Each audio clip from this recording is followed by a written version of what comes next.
Hey, team! Oh my goodness, welcome to Wednesday night live stream. I love seeing so many people already over in the side chat. You guys are great. And Scott, I'm I'm glad you're here instead of watching Netflix. Okay, so I've got actually directly in front of me. You can't see. I have knitting. I had to be in Zoom meetings today, so this is what I do to try to pay attention. um, but most importantly, we'll set the knitting aside. Uh, I've got I've got a beer. I've got this is Bearded Theologian, which is my favorite beer. It's like it's definitely my favorite beer in the fall. It's a good Belgian quad, and I think the name is appropriate for my Wednesday night live streams. But anywho, okay, here's what we're doing tonight, team. I thought it would be very fun to take a look at Answers Research Journal. Um, and what I want to do is kind of look at it like, is this actually like a science research journal? And so to do that, I thought we would do a little compare and contrast. I'm going to take a look at a journal I'm pretty familiar with. It's the Journal of Climate. It's run by the American Meteorological Society. And one of the reasons I picked that one, it's in the umbrella of like my field. Journal of Climate's a pretty big journal for atmospheric scientist folks. Um, oh, sorry, I'll try to. I realized as I took a sip of my beer that might have been weirdly loud in the mic. Sorry, Dean. I slurped a bit. Okay, so we're gonna do a little comparing and contrasting. But one of the things I like about Journal of Climate is, as you might imagine, right, like climate and climate change and all of that, that can be a fairly controversial topic. So I've definitely covered some pseudoscience in the climate world on a Wednesday night live stream before. So yeah, so that's what we're gonna do. I think we just jump right into it. There's a few people watching. Let's just do it. So, okay, we're gonna go to this. Here we are. Okay, so this is the Journal of Climate. And let's just take a look, um what does a like well-known legitimate research journal kind of look like? All right, I'm just resizing the window so that I can still see chat, all that fun stuff. Okay. So, so one, it's run by a scientific organization. So the American Meteorological Society is let's see if they have a quick about, because what it is it's an organization. Let's do about. Hey Dapper, thanks for stopping in and saying hi. um I just want to see if like the organization has an about. Maybe not. um wow, okay, sorry, it's okay. Yes, Midnight Mass is awesome. My husband is currently catching up to where I am at. Watched the first 3 episodes. We're gonna watch more tonight once he's caught up. Um, okay, well, I don't see their, like, "About Us" statement. Oh, unless it's this. About Us? Okay. That's not I just want okay. So, the AMS mission is to advance science for the benefit of society. That's all lovely. Okay. The American Meteorological Society advances the atmospheric related sciences, technologies, applications, and services to benefit society. Here is the who we are. So there are like local chapters, there's like student chapters with a lot of universities, boards, commissions, boards, committees. Those are often on a volunteer basis. The organization, uh, some yeah, so the point and what they do is they put on conferences, several different conferences throughout the year for there's a big one that's in January, that's sort of the big AMS conference, and then there's smaller ones that are more topic specific. Like I like to go to the AMS Polar Conference. Um, And then they also run lots of journals. And then if you want to see like specific stances of the organization, there's something like this. They do have a stance on climate change. One of the most pressing issues facing the world, humans are causing climate to change as it possesses numerous serious risks. Blah, blah. So my point is, what I'm trying to show you is that this is the type of organization that runs scientific journals. The editor position is generally a paid position. It's not like that's not going to be your full time job, but the editor is typically like that's a job. Um, but then the reviewer is an unpaid position. And so reviewers are once ever submit a paper to a journal, then I'm now on that journal's list of people to poke when they need a reviewer. And there's typically 2 to 3 reviewers in addition to the editor per paper. Um, blah blah blah. And you don't have to be like I could publish in the American Meteorological Society's journals, like I could publish in Journal of Climate regardless of whether or not I'm a member of AMS. There are we can talk about probably for another day like the process of getting published, which is kind of nuts. So like I pay the journal when I submit an abstract, right? Or when I submit a paper. Same thing like if I'm gonna present at a conference, like I pay a fee. Um, and I mean that can be a bit of, I've got as a poor starving grad student, I've got feelings about that, right? Um, but, uh, yeah, sorry. So I think that's kind of the basic structure of, like, a legitimate journal. So now let's go to, sort of who owns and who runs a legitimate journal. So let's take a look at the Journal of Climate. I noticed that they run lots of different journals. So the Journal of Climate publishes research that advances basic understanding of the dynamics and physics of the climate system on large spatial scales, including variability of the atmosphere, ocean, land surface, and cryosphere, past, present, and projected future changes in the climate system, and climate simulation and prediction. Here's our editors in chief. Notice that these are like professors or associated with universities or major research institutions, like the this Earth Observatory here.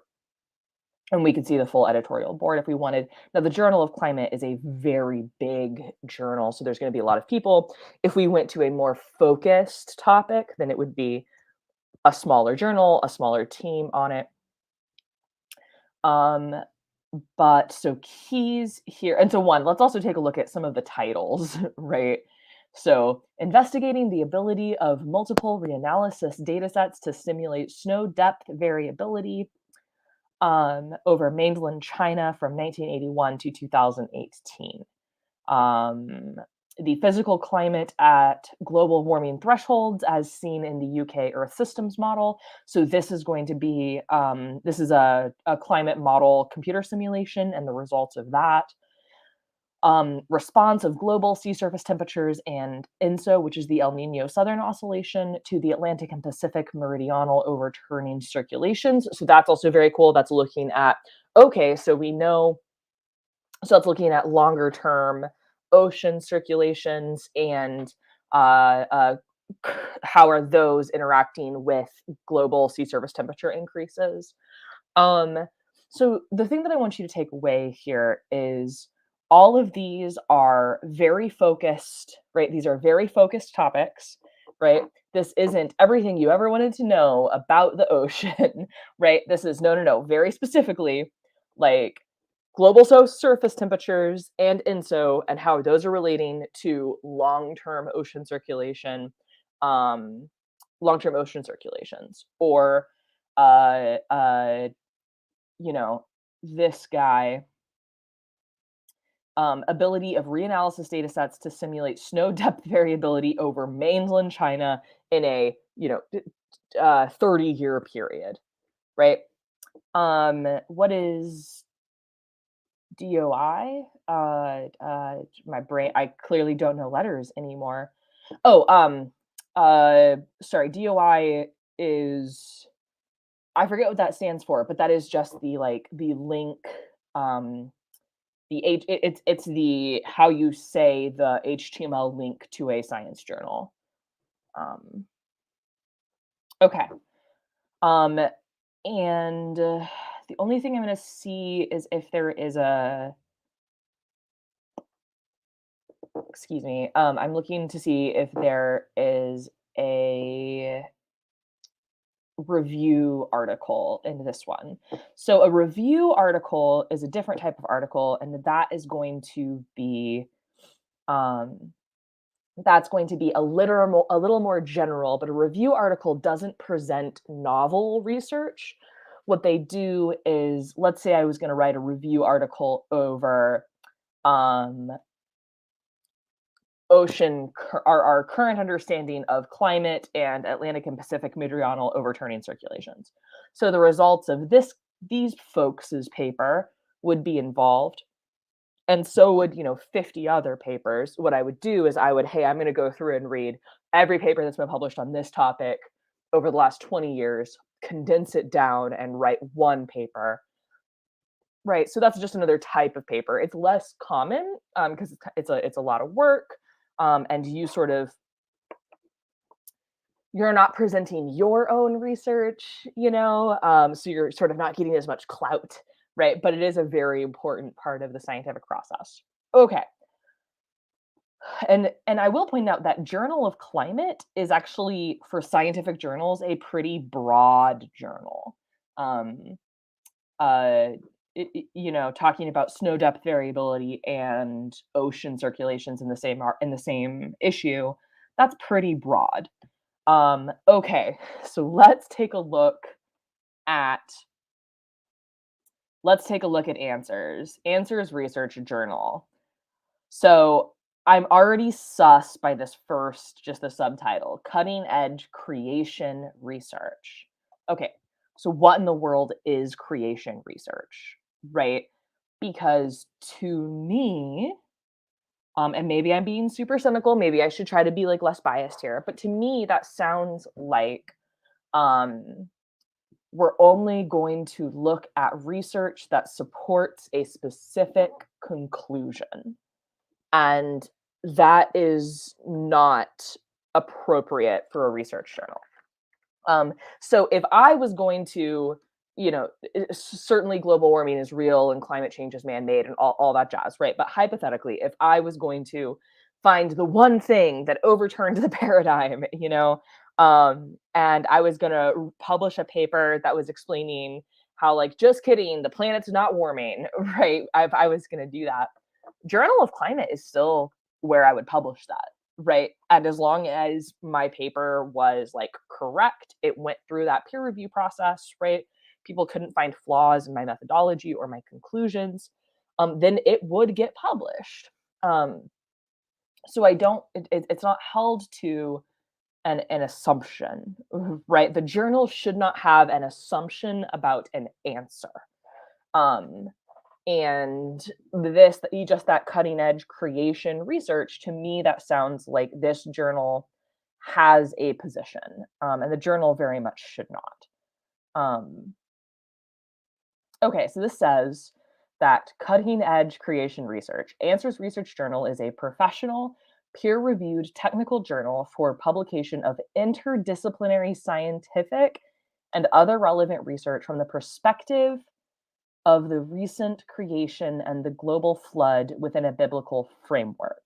So yeah, this is all kinds of nonsense, right? So uh okay, so peer reviewed, right? To me that says that we send this out to other scientists in this field, and um no, Giovanni, yeah, like, grammatically, you're right, that doesn't quite make sense. Cutting edge creation research or research on creation. That's yeah, like, that's what this is talking about. That's what they mean. That's not what they're saying. Uh, And so, okay, so let's so and I here's I'm kind of following them, all right? Like, okay, it's a professional, peer-reviewed technical journal. Cool.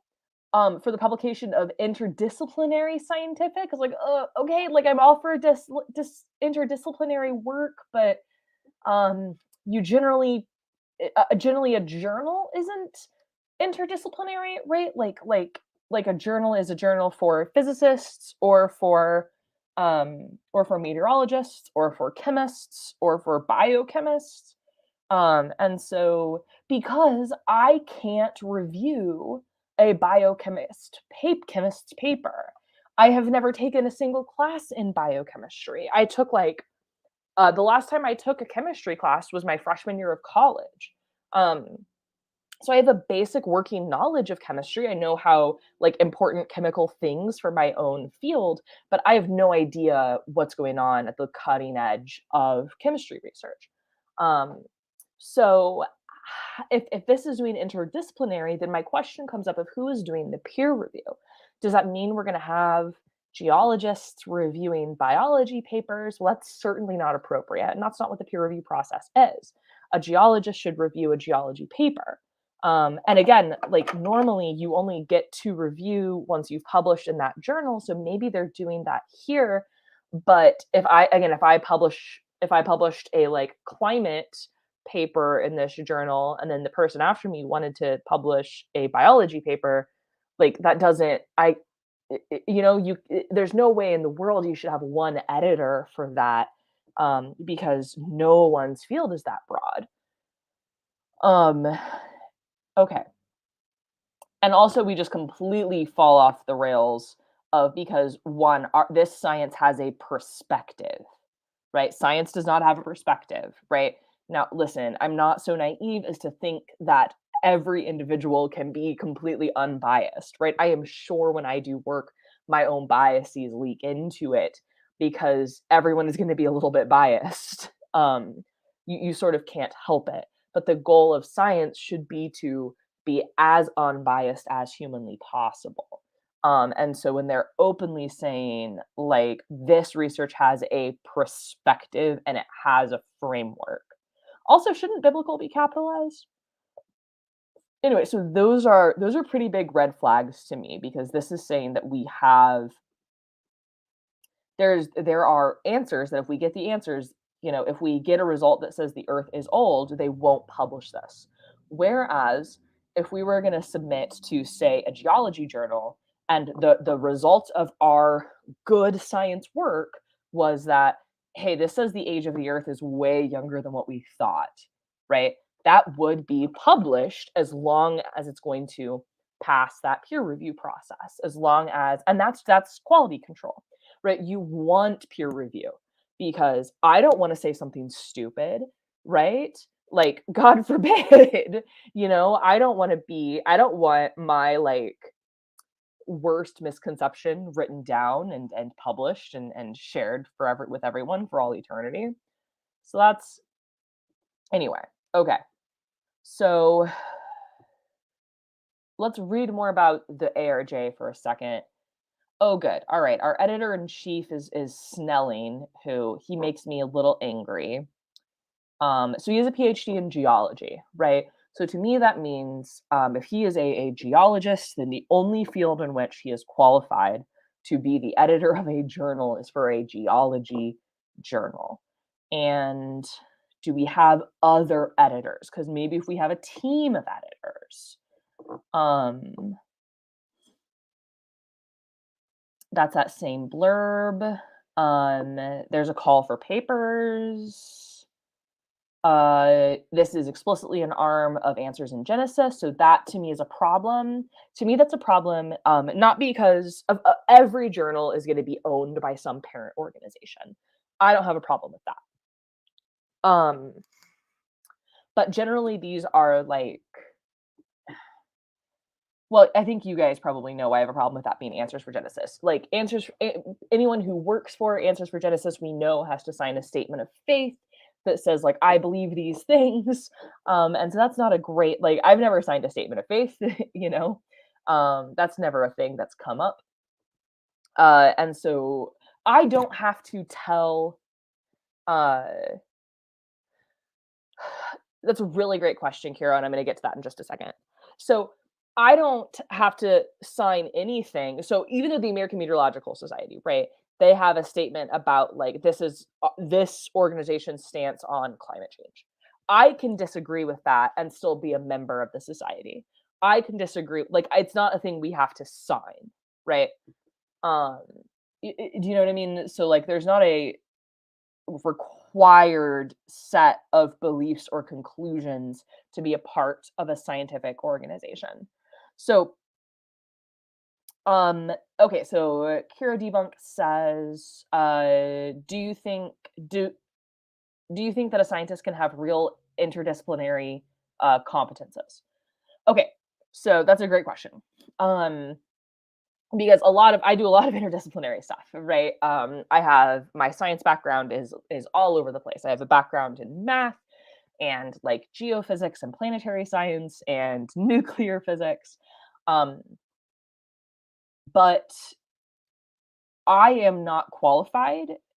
And I am currently I have a master's degree in meteorology. I'm pursuing a PhD in meteorology.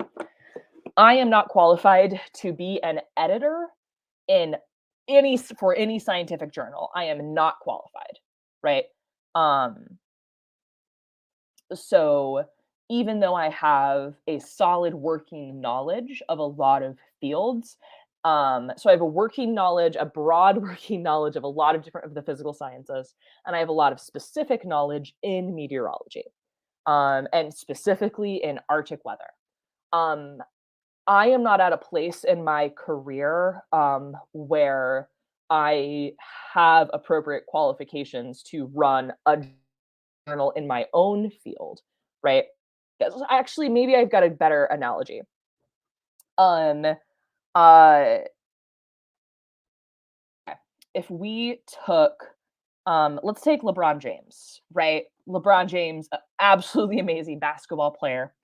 Um, and but let's say what would happen if LeBron James and I played football against each other, right?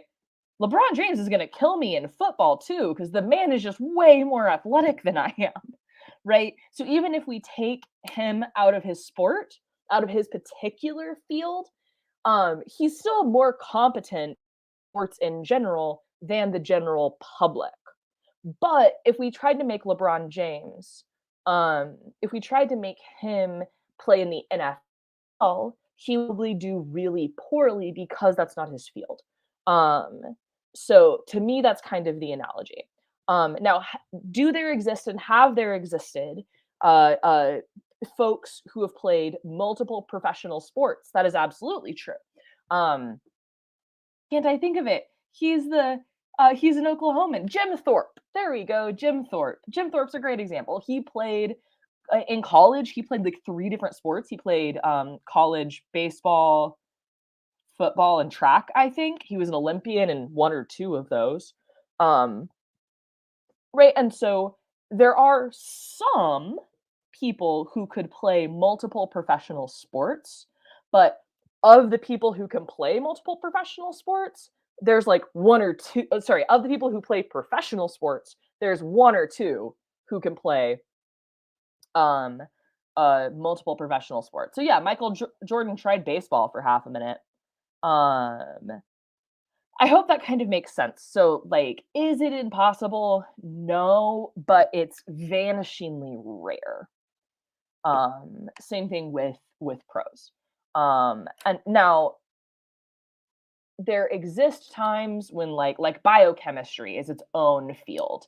And that's when like one day 50 years ago, a biologist and a chemist ran into each other in a hallway, notes mixed up, and then the field of biochemistry was born, right? So it is a little different if you have a brand new field because then people are coming in from other fields, so you don't kind of have that like there's a person who's only studied this their entire career.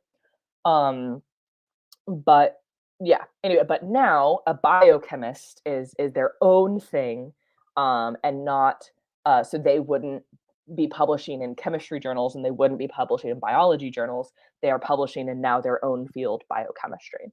So science, the fields of science, right? Like there's a reason that to be a scientist, it takes um like 10 years of education past high school. Um um right? So imagine everything you learned about science, right, in your like just whole K through 12th career. Now add 10 more years, right? So there's so much specialization in the sciences. I know popularly we kind of represent scientists as like whoever's wearing a lab coat, right? But that's kind of the again, LeBron James would absolutely beat me in football, but he wouldn't beat an NFL player. I hope that analogy works, and I hope that answered your question. Okay, so okay, um, all right, let's take a look at papers. That's what so one, it also doesn't look like they have multiple editors. So I think you could get away with an interdisciplinary journal if you have editors from all of the fields represented. Um, but alas, alack, here we are. Okay, so let's take a look at um let's take a look at some articles and I down this uh what got me down this rabbit hole was I saw that this article had been released, a review of stellar formation theory. So what this should be a review article. So this should not be introducing like new information. It should be grouping together lots of other information. Okay, so let's take a look. Okay, so this is by Dr. Danny R. Faulkner. Who are you, good sir?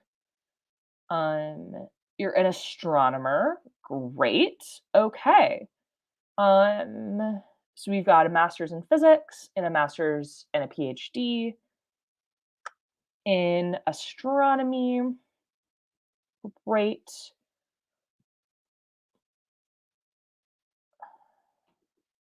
Okay. So this guy, he has published over 100 in various journals. I'm sad that he now works as a researcher, author, and speaker for Answers in Genesis. But the sound like so he should know. Let me do a Google Scholar search for this guy. Let's take a look because he should know how to write a paper. So let's check. I can spell scholar and great. Yeah, check this out.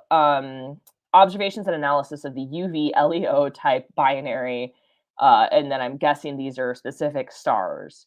Uh, Epochs of minimum light for 27 eclipsing binaries, physical nature and orbital behavior of this star.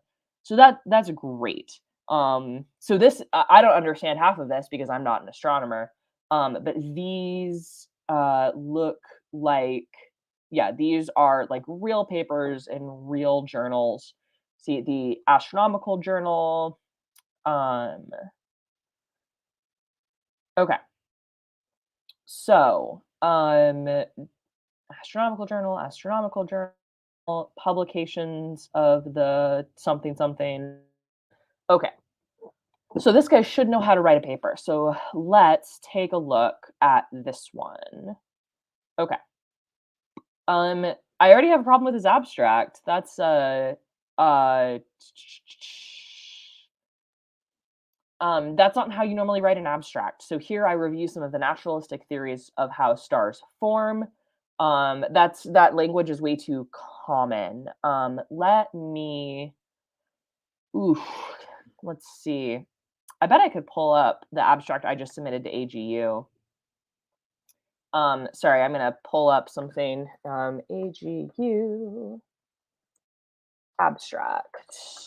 That's my one from last year. Sure. Oh no, there's my AGU 2020. Oh, I just found out that my abstract was accepted, so I get to I get to go to AGU. Okay, so this is my abstract. I'm just going to read it to you guys. Arctic amplification is generally well represented in climate models. However, even the most sophisticated climate models have been unable to capture observed trends in various Arctic processes, such as sea ice extent and Arctic cyclones. The recent release of the CES-M2 Large Ensemble data brings the opportunity to investigate what, if any, improvements does this model make in capturing trends in Arctic sea ice observations. We compare CES-M2 Large Ensemble sea ice extent to datasets from the National SO and NICE Data Center and CES-M Large Ensemble data, analyzing the power spectrum, blah, blah, blah, blah, blah, right? So one of the things there that's important, sorry if that was very boring, but you tend to use a passive voice when you're writing. Which I know sounds silly, but this here I review some of the naturalistic theories of how stars form. That's not an appropriate first sentence for an abstract, right? The focus should never be on like what you are doing. It should always be on the science. So like a better first sentence would be, and he's also not using correct vocabulary. How stars form is less precise than like stellar formation or stellar genesis. I don't know what the exact term in astronomy is, but he certainly should. Okay. So and also I know this is weird, but you should never use I. You always use we. So in a scientific paper, if you have to reference work that like you are doing, you don't say I, you say we do this because you're always working in conjunction with a lab group. So a better opening sentence would be uh, many theories of stellar genesis have been discussed in the literature. Period. um, this this article reviews the current standing, and so again, there's that passive voice. So it's not I review, it's this article reviews, or possibly in this article we review. That would be an appropriate way to do it. So like this is frustrating to me because like this is a guy that clearly knows how to write an abstract, but isn't writing an appropriate abstract here. So this isn't writing to a technical audience, right? So to me, that's a bit of a red flag because this is how I would communicate. This is pop science communication language, not I am a professional and an expert in my field communicating exclusively to other experts in my field. But I do appreciate that from the physical standpoint, the conclusion that some star formation may occur today appears unavoidable. And again, that's not a great way to phrase that. There's like because like the phrasing there. I need like an Archer meme for phrasing. But the phrasing is I guess we have to accept that stars form, blah. Which is the appropriate time to say, "Hey, team." Well, one to you guys, I'll say, "Hey, team," or "Hello, team." But that is science communication vocabulary. That's not how I talk when I give like a formal presentation. You know what I mean? Some of my old seminars are up on my channel if you guys want to see me like effectively code switch between talking to normal humans and talking science. Anyway, uh, but yeah, so like I love this. This is like begrudgingly. The conclusion is unavoidable. You know, that's not a great way to phrase that. A much better way to phrase that would be um uh there is overwhelming evidence to suggest that modern stellar formation occurs or something like that. Um,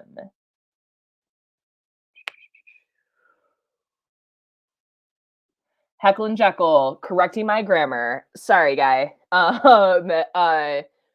Okay, so it's not passive voice. I get mixed up, but I know when I'm writing science, when I'm doing science writing, I have to like switch my brain from when I do like creative writing, because like the way you phrase sentences is so awkward. Um,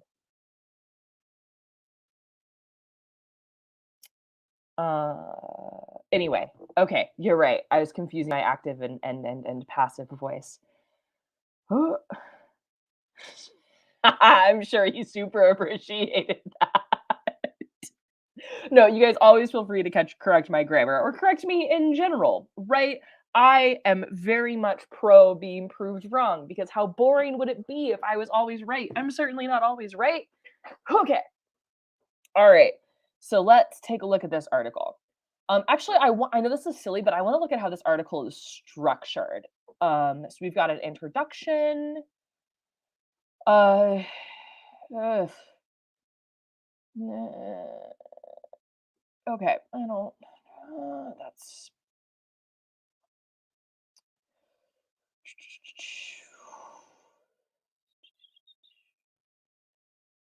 hypothesis.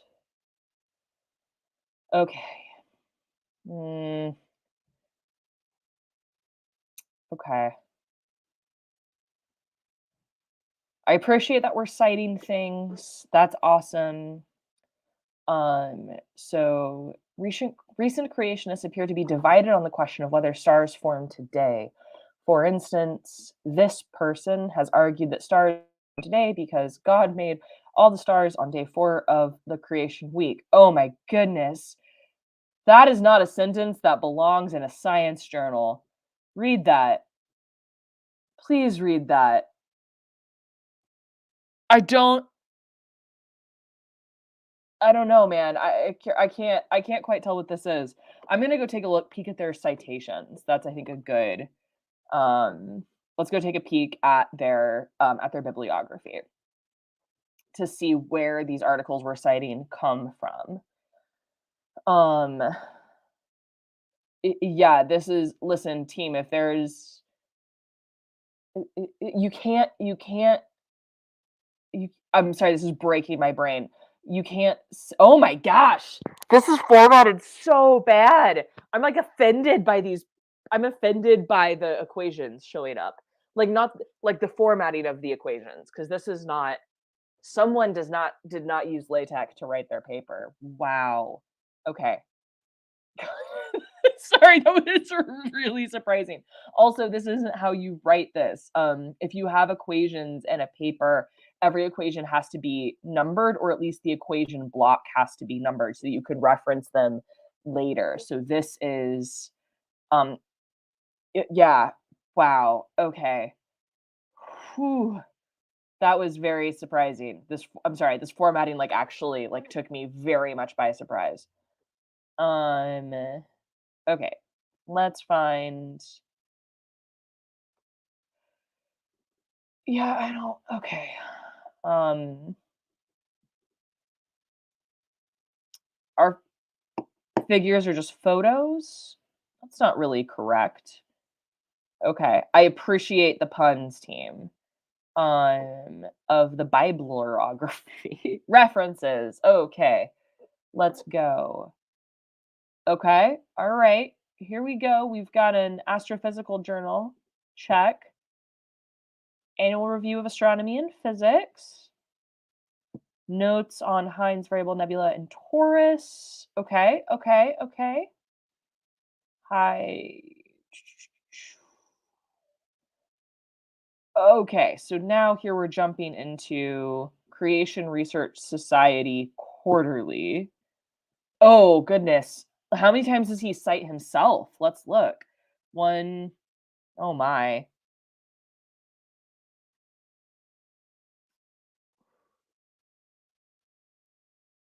Uh, so it's kind of bad form, team, to cite yourself. And he cites himself one, two, three, four, 5 times.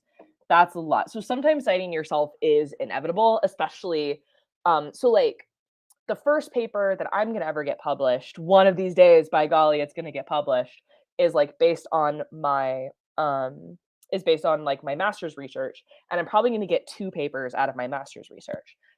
One will be where I'm a supporting author, where I'm like second author, and then the other will likely be a first author publication if everything goes according to plan, right? So that second paper will build off of the first, so I will naturally have to cite that, right? But like if you're citing yourself more than once or twice and you're not building directly off a previous paper, like you're doing it wrong. That's not You need to find another source to support that point. That's not cool. Um, so okay. Evolution of protostars. So we definitely are getting we're getting some real science intermixed with, oh my gosh, star formation natural or supernatural. I, you can't How do you even write a paper with that topic, right? Like you can't write a science paper with that topic because science can't deal with supernatural. That doesn't make any sense. Oh my goodness. Ugh, like the Creation Research Society Quarterly. Really? Really? What are your methods, Jonathan Henry? By what methodology? I want to look this up. That's what we're going to look up. I'm sorry. The stream has changed. I'm looking this up because I am mad. Um, let's Google this. Uh,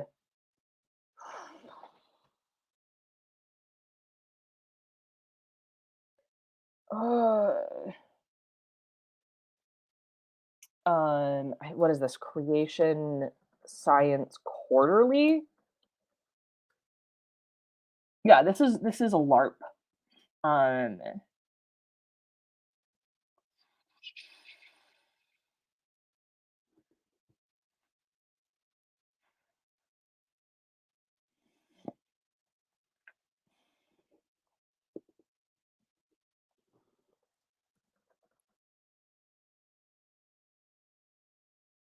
there we go. Okay, here we go.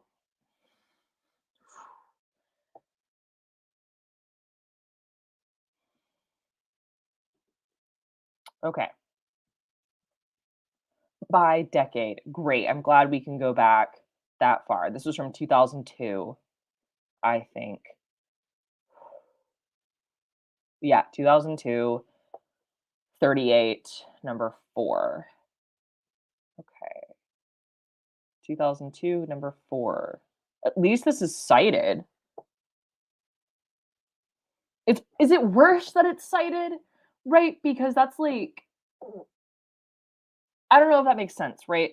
There's like I complain when people don't cite their sources, but when you cite sources and then I realize that there's something called Creation Research Science Quarterly, it's been around from 1960, my faith in humanity is dropped. Jesus. Okay. Um Articles. Tar pits. Cru-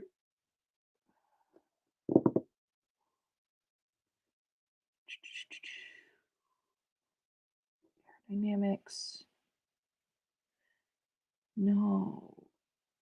Well, I'm glad it's not in the listed volume. That's fun. Um, oh, okay, it's, June. Okay, so I know I'm the wrong one. Okay, 2002, uh, maybe let's try this one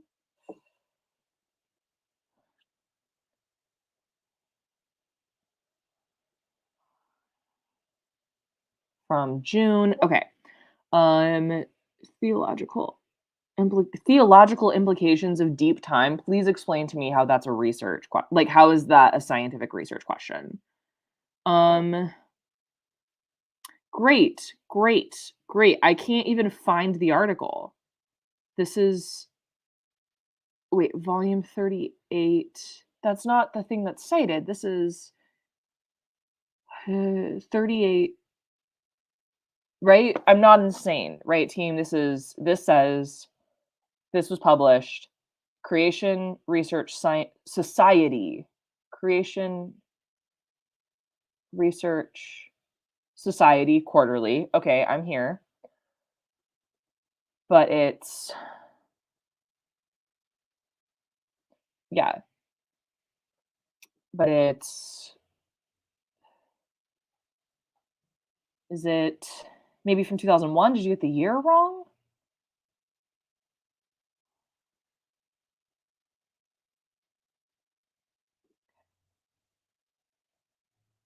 Star formation. They didn't even cite it right. I can't even find their own. That's so frustrating. Um, Also, influential Darwinists supported the Nazi Holocaust. That's just an article. That's just an article here. This is I hate this. This is terrible. Okay. Well, I can't find their own silly citation um because it's not there. So that's fun. I guess we'll just go back to this. Okay. So the moral of the story of the stellar formation theory is that there some of what they're citing is real, some of it's not. But that looks like a long paper. I'm not going to go through the whole thing, and now I'm like mad. Guys, I saw a thing in here earlier. Um, I mean, it could be a fake citation, but like citing a paper is not hard, right? It's just not. So okay. How do I cite Dr. Danny R. Faulkner? How do I cite him? Right. Let's cite this paper, Epochs of Minimum Light for 27 Eclipsing Binaries. I click this button, the little quotation marks, right? There's how we cite it, and I can copy the BibTeX link. And if you guys don't do science, like LaTeX is your best friend, this is how you put a citation into science, and you just copy and paste, and it's beautiful, and it's done. Citing something correctly is so easy. And look, it gives you all of the different appropriate styles, right? It's just when it's that easy, for crying out loud, team. Cite things. Just cite it. Then I should be able to find it. I should be able to like copy the citation into Google and it pops up, right? So I don't think I actually tried that. So let's try one last thing here. We're going to scroll back all the way to the bottom. I'm going to pick a creation, something quarterly, something um eh, here, let's do this. This is from Creation Research Science Quarterly. We'll copy that. We're just going to copy that into Google. And oh, look, it can't find it. Versus, let's say let's pop these citations back out. Let's grab this. If I just copy this citation, right, exactly as it would show up in a written paper, and I go over here to Google and I paste that. Oh my gosh. Is that the exact paper we were looking for? Sure is. Now, whether or not you can get behind the paywall is a thing, but it's stupidly easy. This is yeah, this isn't even the same paper. Towards a Creationist Astronomy. It's not even the same thing. Okay. All right. We're gonna jump to something that I think is hilarious because I saw the front page of the Answers Research Journal. Do you guys want to wonder what topics the Answers Research Journal covers? Topics such as Adam and Eve, ancient Egypt, animals. Right? Note here, team, animals, not biology, not zoology, right? Just animals, like we're all 10-year-olds. And archaeology, also, what? What in the world type of research topic does one do on Adam and Eve in a science journal, right? I'm actually curious. We're not even out of the A's. Let's find out. Let's find out. What are we doing? What are we learning about Adam and Eve? Professional peer-reviewed papers about historical Adam and Eve from the perspective of a recent creation within a biblical framework. Well, then that's not that's the paper. That's this whole thing. I am very disappointed in them, chat. Mm. Okay. Because like this professional peer-reviewed papers, that authority is completely undercut. We just like break the knees, we sweep the leg if we get this one, Adam and Eve have to be historical real people, right? We have to have that conclusion. Um from the perspective of right these things. And shouldn't biblical be capitalized? Okay. Okay.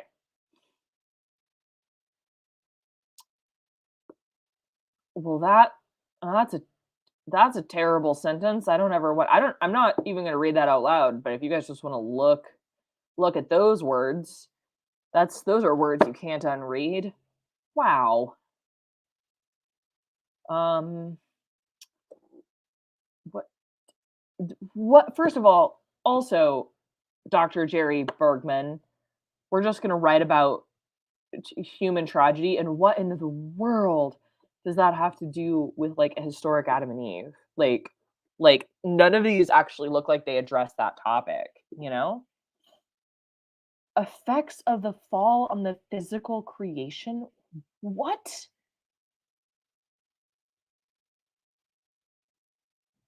Wow. Wow.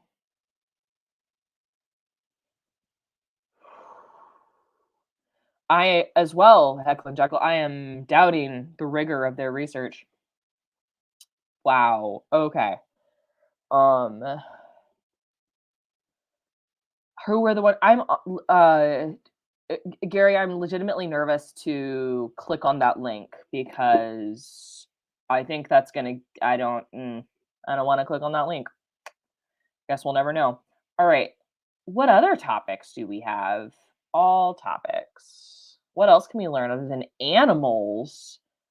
Astronomy, astrophysics. Right, like, we have animals and then we have then we separate out astrophysics and astronomy, right? That's just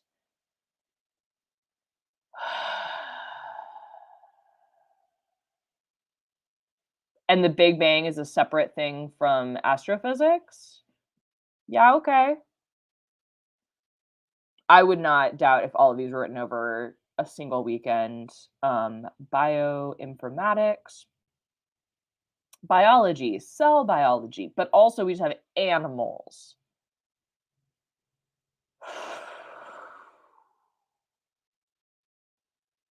Uh, creation. This whole thing is about creationism. The death, early humans, dinosaurs.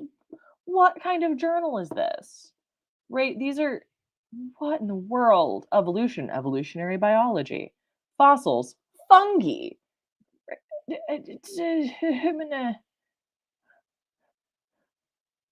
Okay.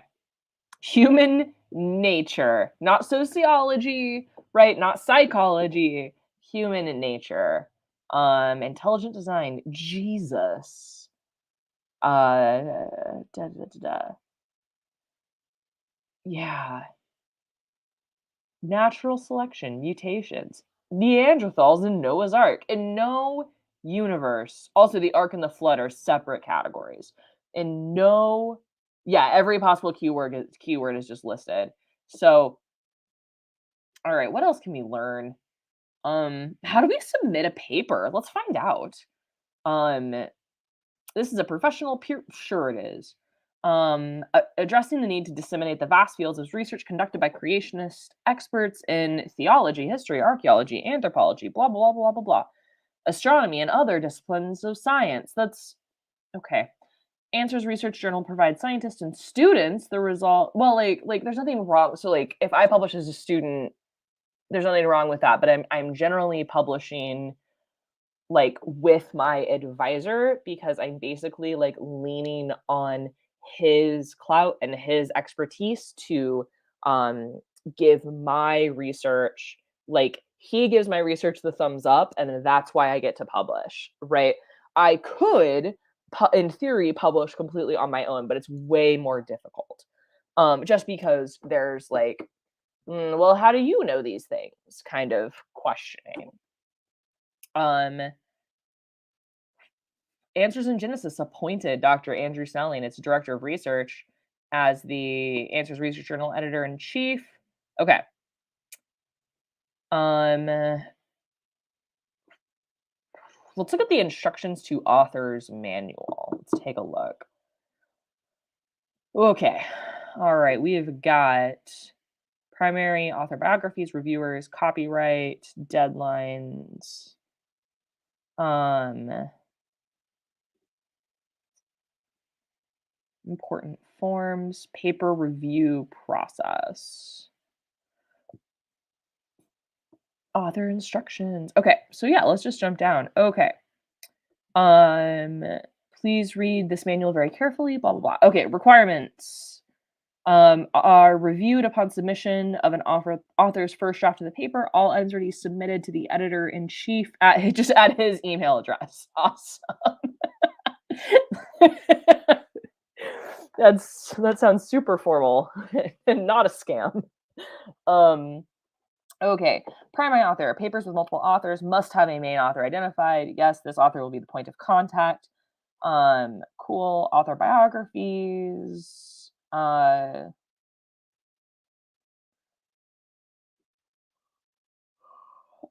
Cool. Reviewers forms along with your first draft. Email the editor in chief a completed suggested reviewers form as an attachment. Oh no! Oh no! Team! List at least 3 names of experts in the field of your paper's topic. See enclosed suggested reviewer form, page 15. Oh no! Oh, okay, hold on. I've got to go look at that. This is. Oh, okay. Okay. No, no, no. Sorry, I'm totally not tired. I'm like an awake and I'm an adult. No, wait, where's the form? Where's the form?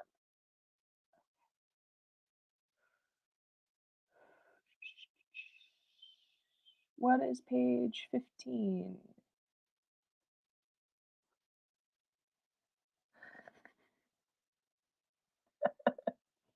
Dapper, I would rather submit to Totally Real Journal Quarterly than this journal. All right, we're gonna find this. We're gonna find the tell us who you want to review your paper form. That's what we're looking for. Uh, Reviewers. There we go. That's I just tell you that guys, this is not how this works. That is not how peer review works. Peer review is specifically anonymous.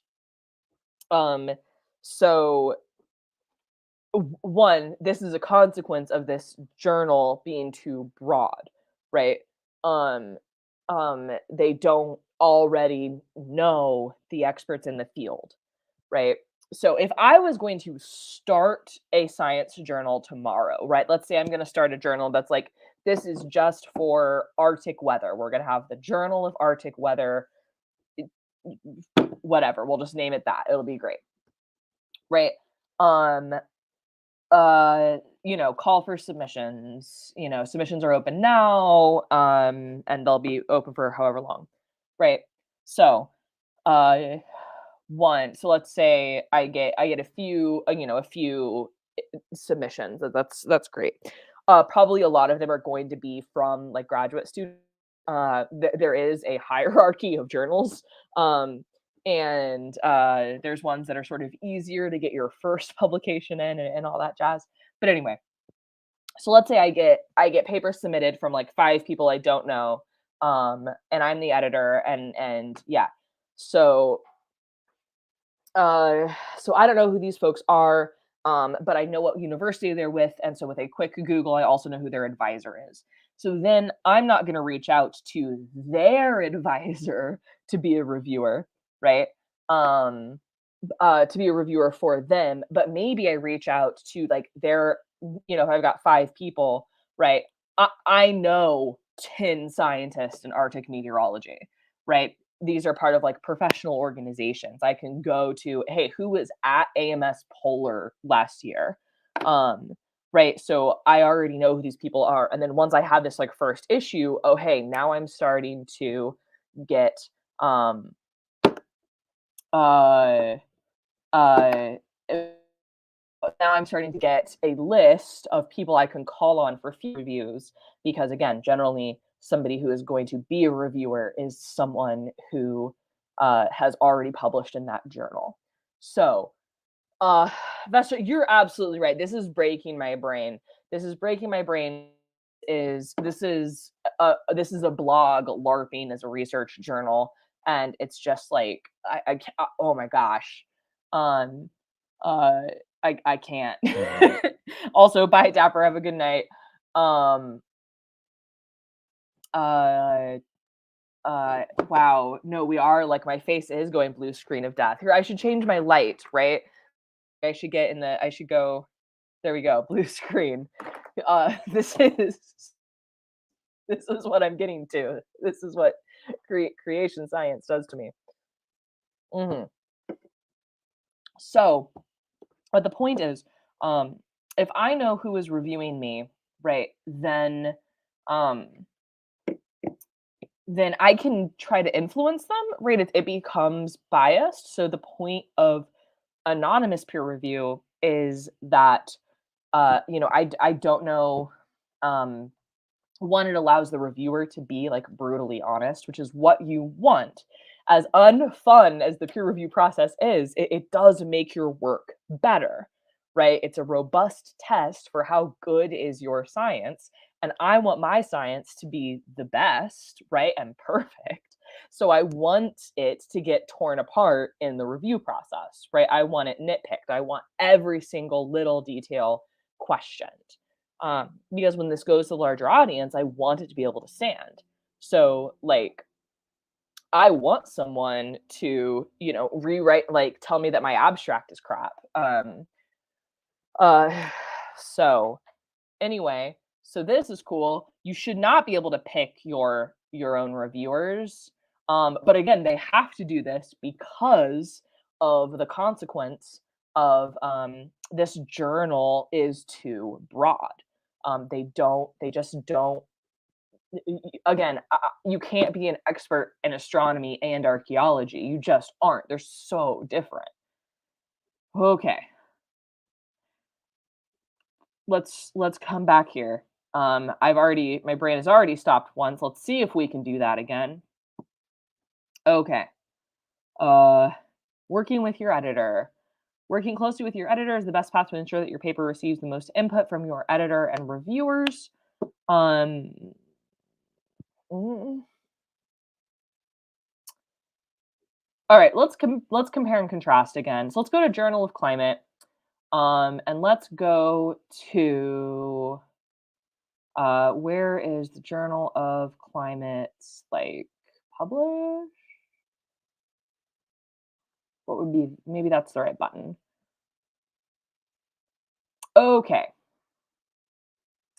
let's look at the steps to publication. Let's take a look at that. Okay. Um all right, so choose a journal and submission type. So, and then make sure that your manuscript is formatted how that journal wants you to. Cool.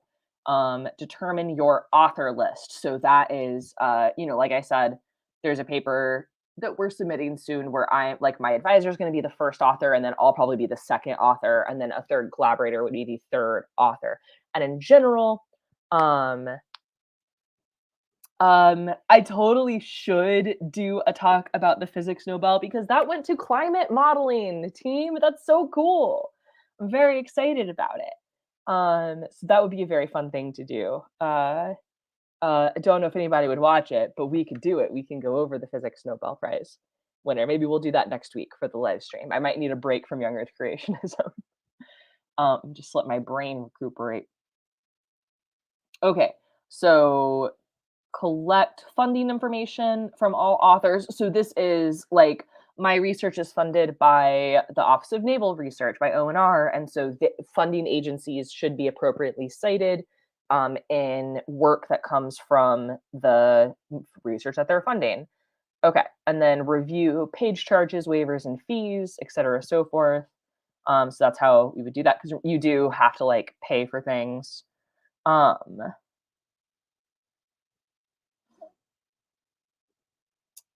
yeah, absolutely, Vester. Yeah, so 12 papers. That's amazing. Um, that's a lot of papers. That's awesome. Mm. That's great. Yeah, so, like, anytime you talk to a scientist, they will complain left and right about peer review, but then if you ever suggest, like, taking it away, you'd be like, "Oh, no, absolutely not, it's the best thing." Um, mm, I haven't done a good ice core video. That would be a good one to do. Yeah, that'd be a good one. If you know of a good I prefer to do, like, react to a video, I know that's not what I'm doing today, but I kind of prefer to do that or, like, a specific article. So if you know of one and you wanna save me the Googling time, I'd appreciate it if you'd send it my way. But ice cores would be very fun. Okay, so blah, blah, blah. This is all about, formatting and then submit your manuscript. Oh, hey, do you think we should maybe look at the author disclosure and obligations? Cool. The author's central obligation is to present a concise and accurate account of the research performed, as well as an objective discussion of its significance. Cool. Notice that this isn't like from a perspective of. Ooh. A paper should contain sufficient detail and references to public sources of information and methodology used to permit the author's peers to test the paper's scientific conclusions. All funding sources should be identified because funding can mean bias. Uh, okay. An author, you got to cite everything you used. Um, it is unethical for an author to copy text, figures, or tables from other work without attribution. Um,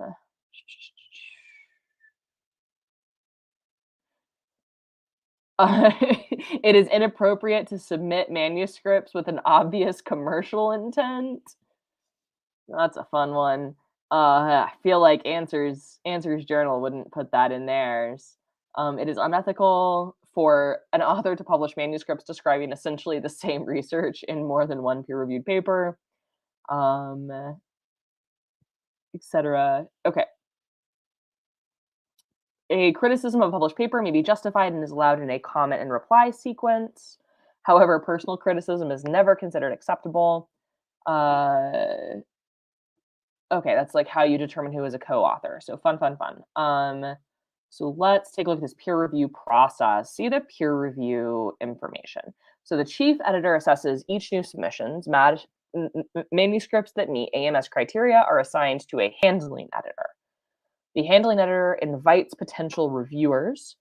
So when the handling editor reaches a decision, accept, revise, reject, transfer, the corresponding author is emailed a decision letter for a revised. um yeah, so again, you are not involved. You submit your paper and then it goes through the peer review process and then it comes back to you with like accept with these revisions or reject. Those are really the only options. In theory, it could be like don't accept or accept it's perfect as is, but I don't think that's ever happened to anyone ever. Um yeah, okay. Um so yeah, so um and also notice that like you're not an editor in this sense is not like someone who is copy editing your work, right? Working with an editor, like that's not an editor of a research journal is not the same as like an editor of a novel, if that makes sense. Um uh Sorry, my wrist hurts. I think it's because I was knitting a lot today. And now it's suddenly sore and it's kind of bothering me, so I'm fiddling with it. Anywho, okay, let's go back to Answers Research Journal. Let's just take a look. I think I've had an acceptable palate cleanser, and now I'll jump back over here. Um, aw, That's some unfortunate gendered language, but I guess they only have the one editor, so it is acceptable to say he is there to help you improve your paper. Okay, the ARJ journal, ARJ encouraged you to utilize email as the fastest method of communication. That is a weird thing to have to say, right? That's a weird thing to put in a like publication guideline. Um, your assigned editor may wish to set up immediate deadlines for revisions to your paper, so timely publication in the journal can be guaranteed. That's very weird to me, because, uh, that's very weird to me because, like normally when you get a response from an editor, it's like, "Yep, here are the changes. You have this long to submit it back to us, or we're just not gonna publish it. Cool, have fun." Right? Um, uh, so this whole thing is weird. This is not I can't quite tell this relationship is, of what the editor's job is at this journal, because it's clearly not what it normally is at a normal science journal. Um, luckily that looks just okay, that looks just like, "Oh, wait, the format is weird, isn't it? Oh, no. Oh, no. Okay. Alright, alright, alright." So, the normal structure of a scientific paper is it has an abstract. An abstract is just the really short summary. Um, and then the paper is structured as follows. It has an introduction. After the introduction is a data and methods. After that, there is results. After results, there is like conclusions and then like final thoughts. So what the introduction, sometimes you might break your introduction into two sections. So one which would include like background. So if you're like, I have to cover 50 years worth of research for you to have the working knowledge to read this paper, right? But the introduction and the background supports, um, Robert, you may be right there. That might be a little thought. Um, Yeah, absolutely, and that seems more like the job the editor at the Answers Research Journal is doing, which is, again, that's not the job of the editor, in a science journal typically. Okay, so, a science paper is structured as thus. You have your introduction, your background. So this is where you're gonna talk about basically everybody else's work in this field. That's all in your introduction. You're gonna build on like, this is what we know, this is who's done all this work, and then this is my research question and where it fits into that picture as a whole. And you should like state your hypothesis or your research question there in the introduction. And then we go to data and methods, which is okay, cool. Now you know the question I'm going to ask. This is how I'm going to go about answering that question, right?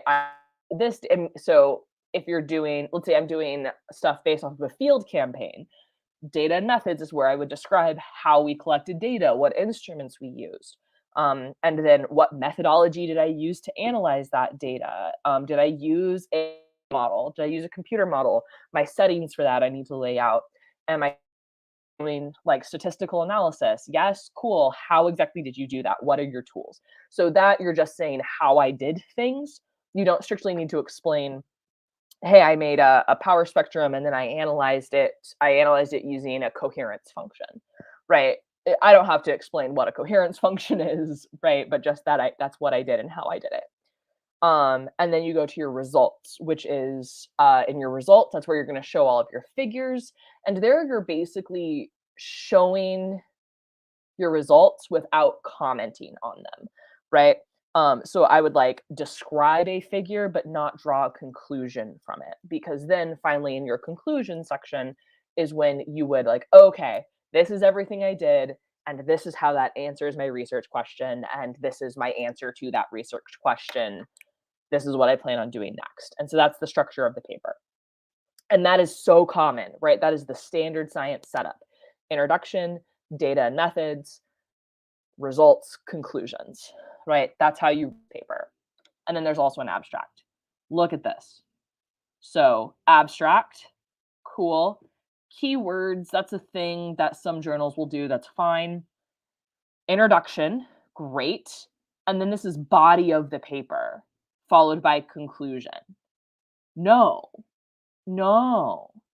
Um, uh, that's not, that's, uh, uh, like, they never talk about okay, body of the paper. Up to this point, general ideas and goals have been presented to the reader, but now specific words. The body of the paper is the real substance of the paper. It conveys the message the author wants to present. Oh no, that sounds like an opinion. We don't have opinions in science.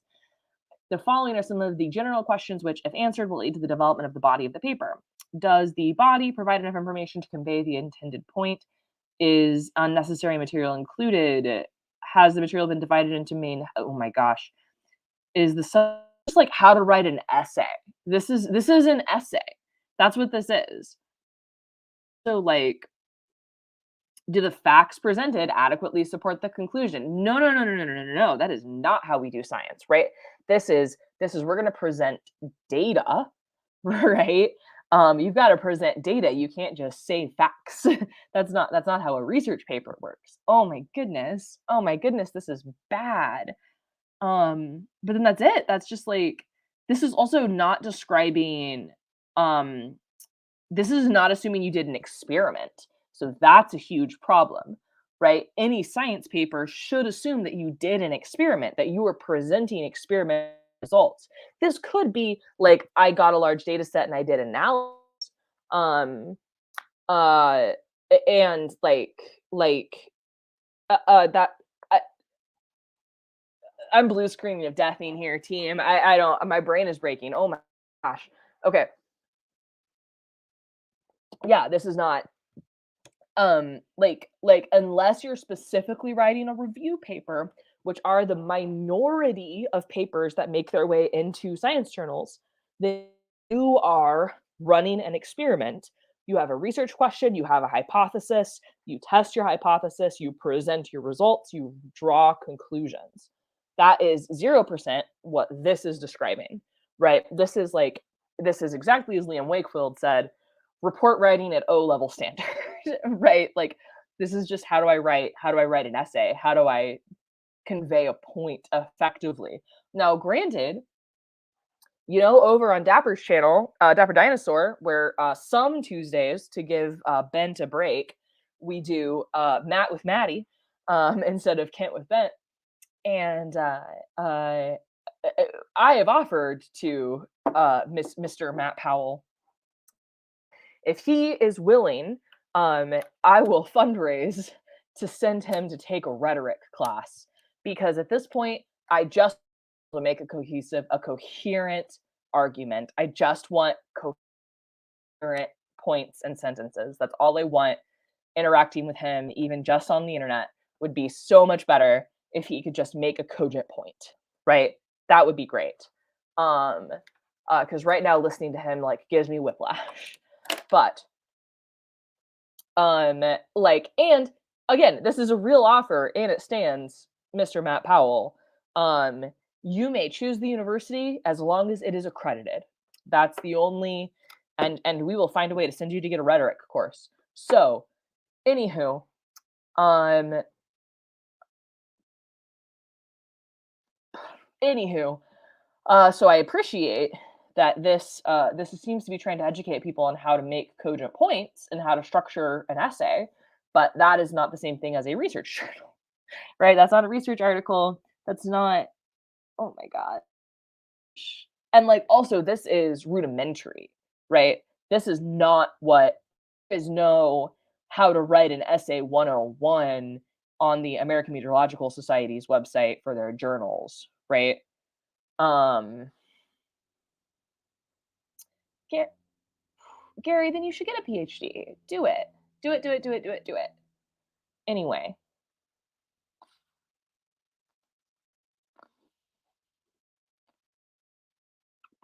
I'm not gonna say no, but all like, I think he thinks he's making coherent sense, right? And like Matt Paul seems to want to make his career out of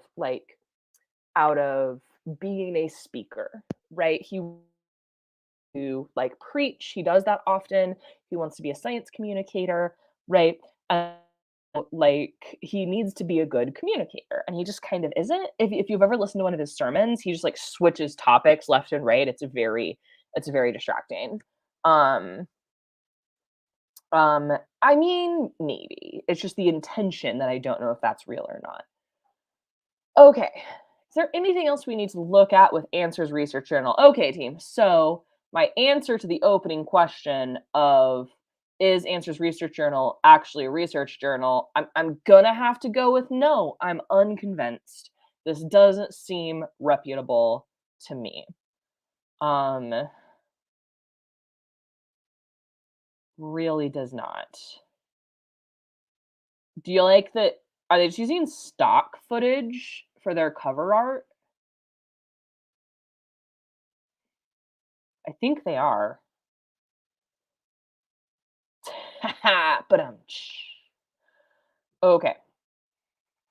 So okay, so even the cover art, like I know that seems really nitpicky, but take a look at like the cover art, sorry, of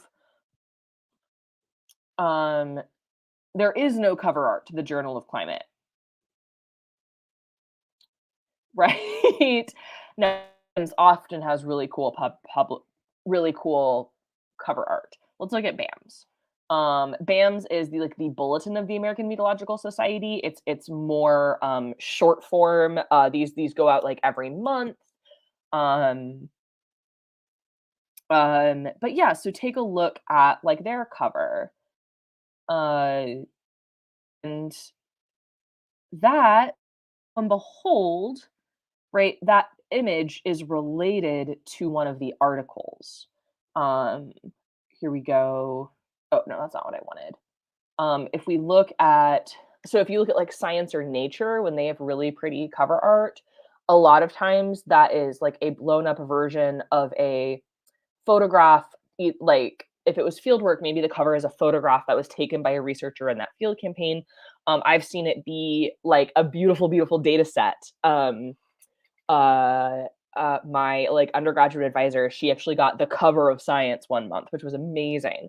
And then the cover of Science was like the Lola, the map of the moon, that Lola made.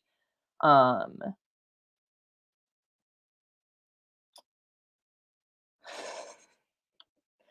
that's a fuck no, is what that is. I try to not curse on this channel, but that one deserved it.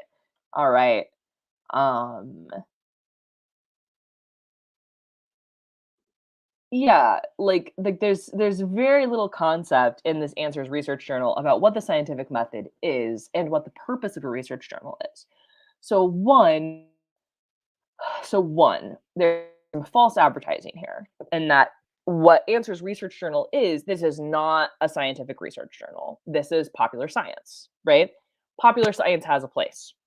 But you don't want to like, I love a hamburger and I also love a good steak. Those are both delicious things, but I don't want you to promise me a steak and then hand me a hamburger, right? Then I would be disappointed, even though I like both of those things, right? So don't call yourself a research journal because you want that clout. Um, but actually, what you're doing is pop science, right? So that's what that is. So if you're going to do a research journal, if you're going to do a research journal, right, it has to be presenting research, right, which means hypothesis, experiment, conclusions, right? We have to have that.